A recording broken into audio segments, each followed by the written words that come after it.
underrated games in the SEC for 2025. Dave has 5. I have 5. These are not the best games. So you're not going to see Georgia versus Alabama on this list. You're probably not going to see Alabama versus LSU on this list. But there are several games that are flying under the radar that need to be talked about more, that could truly change or alter the entire pathway of the upcoming college football season. I'll just throw in an honorable one just to kind of get the ball rolling. I had Vanderbilt versus Auburn. I think Auburn is one of those teams that could be very volatile. They could have one of the better offenses when it comes to scoring this year. But somehow, some way, Clark Lee and, more importantly, Diego Pavia finds a way to get a win. And Diego Pavia finds a way to beat up on Hugh Freeze. This game is going to be played in Nashville this year. He's already won 3 different times. Can he go for the sweep in his career? And is this a game that when you look back, maybe Auburn says, we can't hold on to Hugh Freeze anymore. This is the ultimate nail in the coffin. We have to start fresh. Or maybe this is just a game where Auburn ends up winning and we start buying a little bit more stock into, hey, Jackson Arnold's looking really good. Eric Singleton seems to be a really quality player. Cam Coleman's breaking on out into the dude that we believe in. So that's one of my honorable mentions out there. Yeah, that game's so late in the year. I feel like we will know what Auburn and Vanderbilt are at that point. That game's November 8th. Auburn only plays 2 more games after that. Sure.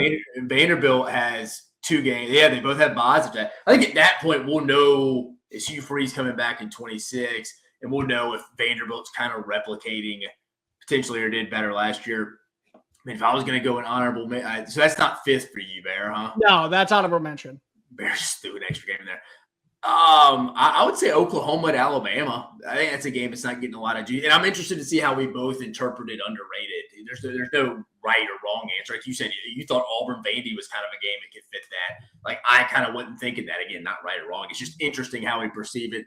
I mean, I think Alabama-Oklahoma is so late in the year. Again, I think that game's going to have massive impact. I like both those teams. I know a lot of guys return, so throwing the revenge factor. I think that's an underrated matchup that I would be surprised if that game is not for some kind of playoff stakes, at least for one of those teams. I could see it. I think there's a lot to go into that game. And I will say that Oklahoma comes up on this list multiple times for me. So this is not the first time I'm going to be talking about Oklahoma, and it won't be the last time. I'm going to save that game because of it may or may not make the cut. One game that I believe is number 5 and has to kind of be on this radar. I go Kentucky versus Florida. And the reason why is because I just don't know what to make of Kentucky, but they're going to get a signature win this year. I don't know when it's going to happen. I don't know where it's going to happen, but I look at that matchup, that game. They've had their way in the past to be able to at least keep things interesting against Florida. What is Florida at this point in the season? Are we fully sold that DJ Lagway is going to be bought in for this upcoming season? I mean, that they're going to have full, complete control this year. Are there going to be just a little bit of inconsistencies with the offensive personnel? And remember, this is going to be a game at home in Lexington. It's the second to last game before they begin a 2-game road trip against both Vanderbilt and Louisville to close out the year. There's something about this matchup to me that screams it's a trap game. Like, this may be, hey, look at Florida. Look at what they've been able to accomplish at this point. They're in a really good spot. Maybe they beat Texas. Maybe they beat Miami. They would have already played against Georgia after the World's Largest Outdoor Cocktail Party. And what if that's a game that is really well put together? Like, that is one to where, hey, Florida looks like that roster has taken the next step forward. And then they take an immediate step backwards by losing this matchup. I don't know what is going to happen this year for Kentucky. What I can tell you is that Kentucky, they will have one game, without a doubt, that they will win, that they shouldn't. This feels like one of those trap games. See, I'm not high on Kentucky this year, man. I'm not saying you are either. I don't think they're going to be a good football team. They do not have a lot of returners. Not high on Zach Calzada going into his 10th year of college football. I don't know. Again, that game's late in the year. If Kentucky's just decent, I'm with you. I like the term you use, trap game, because it is sandwiched between Georgia and Ole Miss. So if Kentucky's just decent, I just don't know at that point. Do I think Kentucky's solid? I mean, I don't see really any automatic conference win for them. And then I think Louisville's just going to be better than them at the end of the year. And we saw what Toledo did in Starkville last year. Again, and I'm not saying Kentucky's going to be that bad of a football team as what Mississippi State was last year, but that's who they open up with. I mean, I only see about 3 or 4 for sure. I'm just not as high on Kentucky, but I get you on that one. Let's see. All right, Bear. For me, 5. I think this one, again, this is, I think, how we interpret it off how you just threw your honorable mention in this one. This is when I felt a little weird about throwing it in under the radar, or under the radar would be the Florida at LSU game on September 13th. I think that's not being talked enough about nationally, because I think people forget how early in the season that game is now. Most people were accustomed to that game really being in the middle of the year when it was in Baton Rouge, and kind of towards the end of the year whenever it was rotated to Gainesville. This year, it being week 4? For Florida, for LSU, it's week 3. I mean, you have to win one of these games at Clemson and against Florida at home. I mean, it's nothing we don't know, but I mean, LSU schedule comes out firing. I think from a true conference game, this one isn't getting talked about enough. And think about what Florida's got to go to the next week. Back-to-back road trips, LSU, then at Miami the very next week there. I feel like the loser of this game is going to not be feeling great heading into the month of October. Felt like they left a little meat on the bone in the month of September. This is a big game, I think, from total league play, from playoff contention. And I think it's just overlooked a little bit because of who these teams play in conference. And I know the Miami game's the next week, but I think LSU Clemson, as it should, has kind of picked up a lot of the steam because it's week 1. People are ready for college football. I think both those teams are going to be very good. But I think people are forgetting just, oh, yeah, that Florida game's moved up on the schedule just 2 weeks later. Like, dang, like both those teams got to lock in. So I'm fired up for that one, Barry. It comes in at 5 for me, though, just a little bit. 4, South Carolina traveling to Como to take on Missouri. I think this is a really intriguing game because we don't know what to make of Missouri. They lost their starting quarterback. They lost their 2 top weapons. They have a ton of new replacements defensively. But they're opening the season 6 straight weeks at home. If there's one thing that I would want if I am breaking in a bunch of new players, it's to have the home field advantage. And there is a great opportunity with the next matchup coming against UMass that they will be undefeated if they can continue their pathway when they take on Alabama on October 11th, which, keep in mind, that probably is coming after a bye. Then you talk about South Carolina. South Carolina has the exact same opportunity to be in that same realm of, hey, we're bringing in a quarterback that we truly trust in Lenore Sellers, but we have a ton of new weapons on the offense that we got to kind of figure out who are going to be our difference makers at tight end, at running back. We're breaking in a brand new defense with a slew of new players that are not going to be at the same vicinity that we were last year. But if they win that game and they're able to beat South Carolina State and Virginia Tech and Vanderbilt, they then go play Kentucky before they face off against LSU, which is going to be one of the signature games in college football this year. So in my opinion, when I look at Missouri, they're such an unknown right now. They may come out swinging. Then it may be like a 20-0 lead because if we don't know what Bo Pabula is, we don't know what Kevin Coleman's going to be. We get Ahmad Hardy coming on in. What's he going to provide value in that backfield?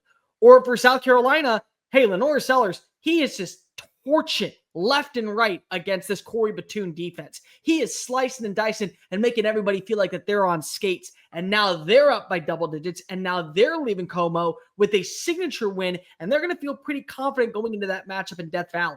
So to me, it's one of those games where there is an opportunity for both of these teams to start off the month of October still undefeated and really control their pathway for the remainder of the year.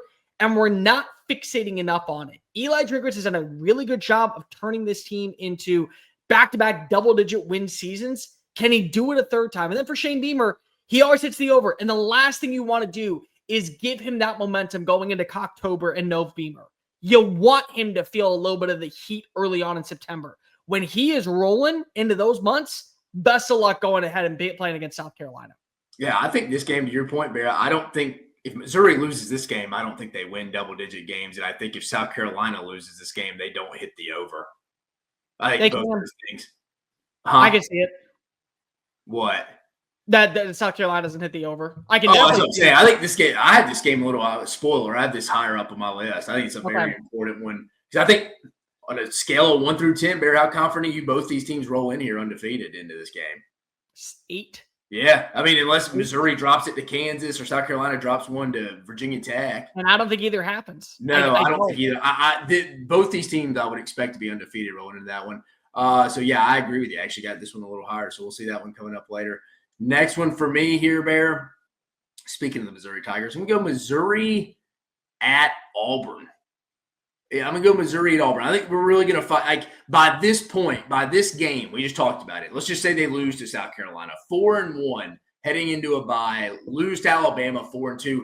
Your season is kind of teetering on a brink at that point from again, not you're having a losing record or anything, just from like what you would truly want the goal to be. At 9-3 with 3 losses at that point, 4-3, they're not making the playoffs. But Auburn at Auburn, that would be another signature win, a big-time win heading into this. I mean, for this season for Eli Drinkwitz. And I mean, tell us the offense replaced quite a bit. Obviously, they lost most of the production. So, I mean, that's why it's a little bit of a concern. But my under the radar game here at 4, I just thought this would be an intriguing one because I think Missouri's kind of grouped in with Auburn. Is I think one of these teams of Auburn and Missouri is going to kind of get in that 9 to 10 win range this year. And I've said on our show before, Barry, you can tell I like Auburn a little bit more than some people this year. It could end up being wrong, but just how I feel, I think this is a big game for both teams.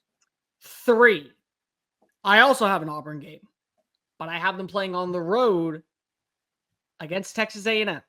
I think that this is one of the best matchups that will determine a pecking order in the college football playoff realm. Texas A&M, for my money, has arguably the best returning offensive line in terms of what I know, what I can expect. 4 dudes are back. I know what their offense is going to be this year. They are a ground and pound, throw it down the middle, Lavian Moss, Reuben Owens, you throw in Amari Daniels. It's going to be a great run-oriented system. And then you add in Marcel Reed with that athleticism. And let's say he improves as a passer. Let's say that he gets more consistent on the intermediate throws and on the deep ball accuracy is slightly better. You got 2 weapons. Casey Concepcion, I think, is going to hit. I think Mario Craver is going to be a very solid contributor. I like what they have at the tight end position.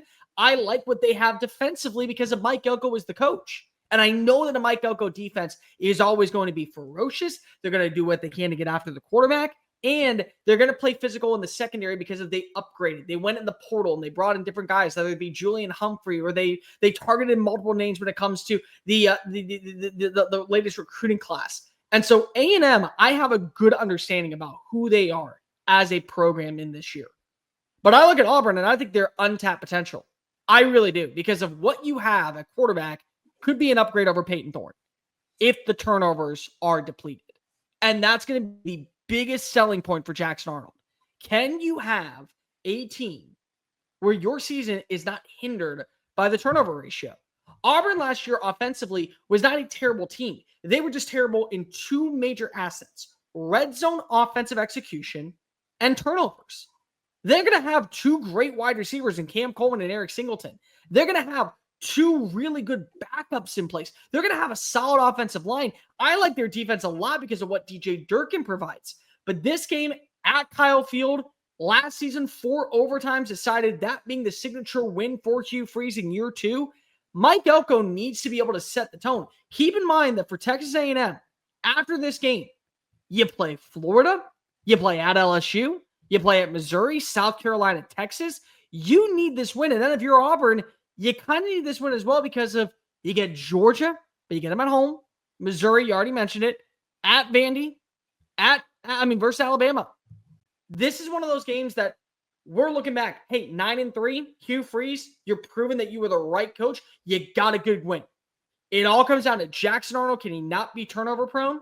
And can we see that next step forward for Marcel Reed?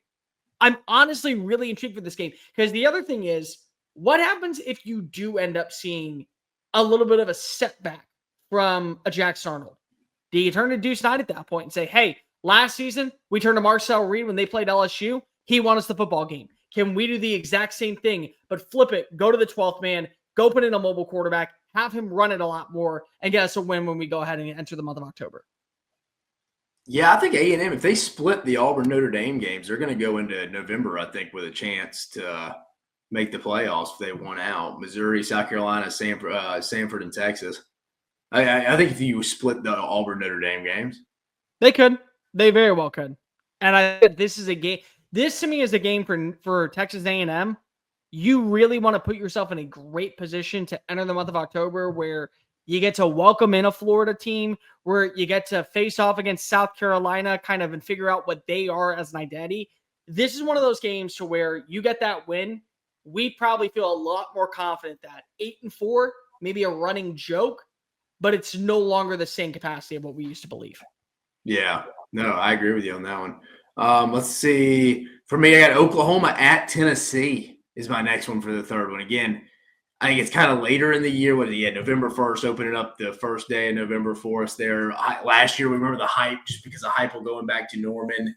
I don't know. I mean, you just look at this, and I feel like I think Oklahoma is going to be much improved. So I feel like this is a game that every kind of team that has that signature season, that much improved season, has that big road win. I could see this being for Oklahoma. And for Tennessee, the schedule, I mean, probably the second easiest conference schedule outside of Missouri. I mean, this is one of your bigger games. I mean, if they won this game, you'd feel like we just talked about A&M rolling into really the month of November, or from the rest of November for Tennessee, having a chance to really go play for the college football playoffs. Maybe there's not much drop off on the offense. Maybe the defense just drops off a little bit, and you throw in the recipe of, or you throw in an easy schedule in that recipe. You never know. You get some things break your way.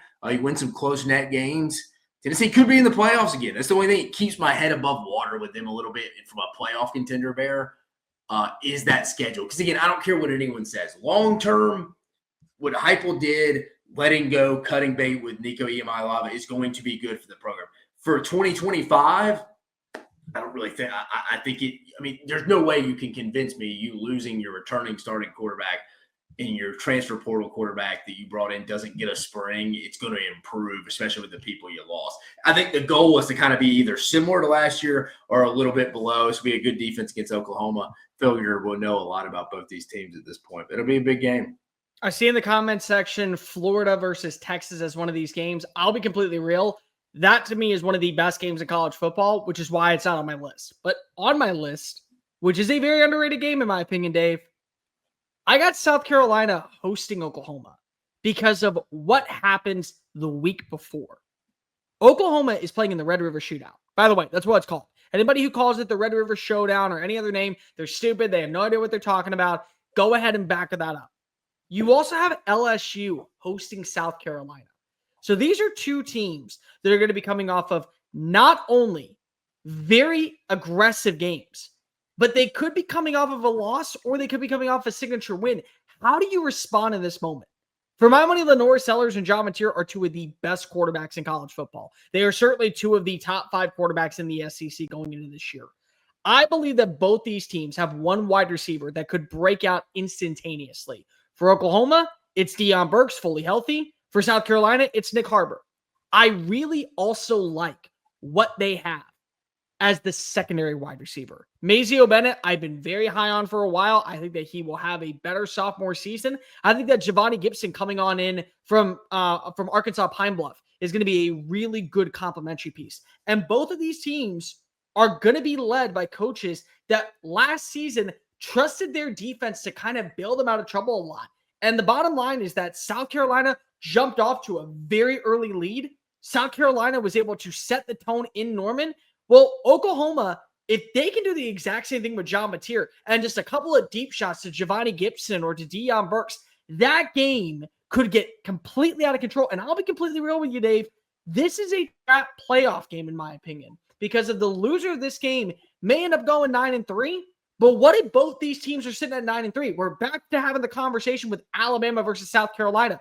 Oklahoma could have such a daunting schedule to close out the year, but because they went 9-3 and they got this win, even if they didn't look the part and South Carolina was rolling at the right time, well, head-to-heads have to matter at some point. So if there's only one spot left on in, sorry, South Carolina, they're going to be passed up, even if they were playing like the better team. Both these teams have very good defensive stars that I think are going to break out this year. Both these teams walking in a bunch of new transfers. I also like that Brett Venables is calling the shot. And I think this has the atmosphere to be one of the best games in college football this season, especially if South Carolina's defense can stay relevant and be more than just a Dylan Stewart, and Oklahoma's offensive line can be better underneath Bill Beatonbow. Like, I honestly love that this game is going to be played at Willie B. I think it's going to be one of the best environments in college football on October 18th. This is the one game I am circling to saying it is a must-see event because I feel really good about South Carolina and Oklahoma going into this game for their playoff chances. one of their playoff dreams are coming to an end that night. That's a must win for one of them because you're sandwiched between such a tough 3-game stretch for both these teams. Really, a 4-game stretch. I mean, these are one, especially kind of maybe puts a little more pressure on South Carolina because it's at home. Hate giving up one of those, but you're right, Bear. It's a good one. My number 2, we already talked about it. It's South Carolina at Missouri. I just think that early in the year, I asked you how confident you were both these teams would be rolling in undefeated. Unless Missouri dropped one to Kansas at home, which I don't see. I mean, maybe. I mean, give Lance Leopold and them, they do a phenomenal job potentially, but that wouldn't be good news for Missouri, and that would put a real shockwave into that season so early. But and then for South Carolina, I'd expect them to be undefeated as well heading into that one, unless Diego Pavia and the boys get them early, or Virginia Tech. But I think both of them will be undefeated. But we talked about this one, so that's my number 2. Number 1. And I told you that they were going to be on this list twice. I almost went Tennessee versus Oklahoma. But I think if there's another team that could be in the running for the college football playoff, and I stand on this, I think Ole Miss is still going to be relevant this year. I really do. I think that Ole Miss is not getting talked about enough. They once again are 8-4 relevant. I think relevant towards what? I think that 10-2 is still a possibility. I'm not ready to give up on that 10-2 trade. Maybe, yeah. That defense, like you're higher on their defense than I am. I just don't think they're going to be very good on defense. I don't blame Pete Golden. I just think it's one of these transition years. They lost so much. Here's my thing. I don't know what to make of Austin Simmons. What if Austin Simmons is as advertised and he builds that rapport with Caden Lee and he has a really good secondary receiver with Harrison Wallace and Luke Haas is as advertised. And after last season, when they went out in the portal and they got so much defensive talent and everybody said, shame on you for missing the college football playoff in a year where nobody expects them to do anything. Lane Kiffin does it. That's just the Lane Kiffin mantra. When there's no expectations, he comes out of the blue and he just pile drives it into your face and he makes it work. I'm going to say that real fast. He does a great job of setting himself up to always get that signature win. I didn't think anything of them in 2023. I thought, okay, they're going to be an 8-win team. Jackson Dart back for another year. Trey Harris is a pretty good wide receiver. They got 11 wins. They set a school record for offensive points per game. They were one of the more complete teams in the SEC. And meanwhile, Oklahoma, I look at them, look at their schedule, Dave. They're going to be faced off against Texas. They're going to be faced off against South Carolina. And then they face off against Ole Miss. That game at Memorial Stadium, to me, it just has so much stock of, hey, you got to win against Texas in the Red River Shootout. You were able to go ahead and beat up on South Carolina. You don't end up losing games where you should be favored. If they were to win both those games or even split the series with Texas and South Carolina, I believe that they would be favored at home. They win that game. How do you not feel confident when they go play against Tennessee? Or they at least split the series between Alabama and Missouri. And now 10-2 is on the table. 10-2 is good enough to be in the college football playoff hunt. And they may get that extra week just to rest on up before they figure out who they're facing off against. And the same thing goes for Ole Miss at this point. Ole Miss at this point in the season would have already faced off against Tulane, LSU, and Georgia. And if they were to go play extremely close or at least competitive against Georgia in Sanford Stadium, what if they were able to continue that success, welcome in at Vaught Hemingway Stadium, and then carry on this game when they face off against Florida and Mississippi State to close out the year? Keep in mind, Dave, their last 3 games, the Citadel, Florida, Mississippi State. Not enough people are talking about Ole Miss versus Oklahoma. Vaught Hemingway Stadium. This is going to be a game that I think has massive. It's in Norman, Bear. It's in Norman. My bad. You are right. It is in Norman. It was close last year in Oxford. Yeah, my bad. In Norman. It's in Norman. This is going to be one of those games that we talk about in such a prominent light. 100%. I think John Mateer could be, at this point, locking in the Heisman Trophy, or at least a spot in New York City. I think Austin Simmons can kind of show the world, hey, I was just waiting my time. And Lane Kiffin can absolutely have one of the best moments in college football. I know I messed up last year. I got it done this year. Yeah, it's the week right after Georgia. That'll be interesting. Usually a physical game. bleeds on me. Man, that's too bad. It's tough. It's too bad. Tough ass back-to-back road games right there. Georgia and at Oklahoma. Woo! Yeah, no, but I agree. This could be a big one. Yeah, both these teams will be making their money during this stretch. You got Ole Miss, Georgia, Oklahoma, South Carolina, and you got Oklahoma here, South Carolina, Ole Miss, Tennessee, and Texas before that. Jeez Louise. Number one for me, I'm going to go Auburn at Oklahoma. Okay. I think we talked about Oklahoma a ton here, but again, because they play so many top teams, and again, I think we both think they're going to be pretty good this year, so that makes sense. Auburn, we talked about them a lot. I just think this is the first conference game for both these teams. Both these teams have two big non-cons, Auburn at Baylor, and then Oklahoma hosting Michigan. If both these teams could go in undefeated, I think at this point, either way, we're going to know a lot about these teams heading into really the thick of the season. Both these teams win or lose. We'll know a lot about how it's going to shape up to the end of the year. Again, I'm higher on Auburn than I think most. I think they're closer to 9 than the 7-win mark. And I think this would be a type of win they could potentially get that could springboard the rest of the season. And if you're Oklahoma, your schedule's so tough. These are the ones you can't afford to lose at home, even though I think Auburn's going to be improved. So I think it's a very big game very early for both teams after two big non-conference tests. So what I find funny is you are very high on Auburn this year as a potential dark horse of the playoff, right? Yes, correct. I would say I am a lot higher on both Oklahoma and Ole Miss to go to the playoff, which is why most of those games are going to be very prominent.